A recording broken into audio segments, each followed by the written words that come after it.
Praise the lord. యేసు రక్తమే జయము. మన రక్షకుడు మన విమోచకుడైన యేసుక్రీస్తు పరిశుద్ధ నామములో అందరికీ వందనాలు.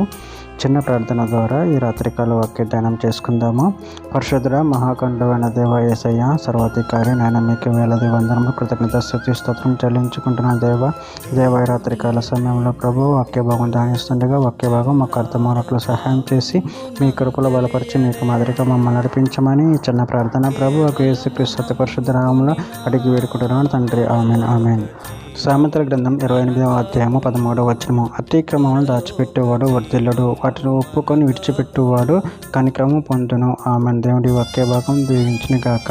ప్రభు నుంచి ప్రియులారా, ఇక్కడ వాక్య భాగంలో మనము గమనించినట్లయితే అతిక్రమములను దాచిపెట్టువాడు వర్ధిల్లుడు, వాటిని ఒప్పుకొని విడిచిపెట్టువాడు కనికరం పొందును. అదేవిధంగా వాక్య భాగంలో మనము గమనించినట్లయితే కీర్తనల గ్రంథం 51వ అధ్యాయం 10వ వచనంలో దేవా నా యందు శుద్ధ హృదయము కలుగచేయము, నా అంతరంగంలో స్థిరమైన మనసు నూతనముగా పుట్టించము. హెజెకియలు గ్రంథం 18వ అధ్యాయం 21వ వచనంలో అయితే దుష్టుడు తను చేసిన పాపములన్నింటినీ విడిచి నా కట్టడాలన్నింటినీ అనుసరించి నీతిని అనుసరించి న్యాయము జరిగించిన యెడల అతడు మరణం నందడు, అవశ్యంగా అతడు బ్రతుకును. యెషయా గ్రంథం 55వ అధ్యాయం 7వ వచనంలో భక్తిహీనులు తమ మార్గమును విడవవలెను, దుష్టులు తమ తలంపులను మానవలెను. వారు యెహోవా వైపు తిరిగిన యెడల ఆయన వారి యందు జాలిపడును, వారు మన దేవుని వైపు తిరిగిన యెడల ఆయన బహుగా క్షమించును. కీర్తనల గ్రంథం 32వ అధ్యాయం 5వ వచనము. నా దోషమును కప్పుకొనక నీ ఎదుట నా పాపమును ఒప్పుకొంటిని, యెహోవా సన్నిధి నా అతిక్రమములు ఒప్పుకొందని అనుకొంటిని, నువ్వు నా పాప దోషమును పరిహరించి ఉన్నావు.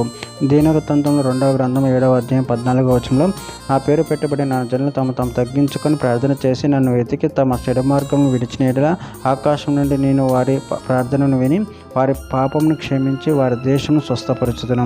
హెబ్సీయులకు రాసిన పత్రిక 4వ అధ్యాయం 8వ వచనం. దొంగిల్లో వాడు ఇక మీద దొంగిళ్ళకు అక్కడ గలవానికి పంచిపెట్టుటకు వీళ్ళు కలుగు నిమిత్తము తన చేతులతో మంచి పని చేయొచ్చు కష్టపడవలను. సామెతల గ్రంథం 17వ అధ్యాయం 9వ వచనం.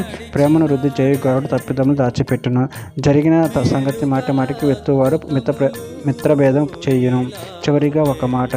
యోహాను రాసిన మొదటి పత్రిక 1వ అధ్యాయం 9వ వచనం. మన పాపను మనం ఒప్పుకొనిన యెడల ఆయన నమ్మదగిన వాడును నీతిమంతుడును గనుక ఆయన మన పాపము క్షమించి సమస్త దుర్నీతి నుండి మనల్ని పవిత్రులుగా చేయును. ఆమె. దేవుడి వాక్య భాగం దీవించిన కాక చిన్న ప్రార్థన చేసుకుందాము.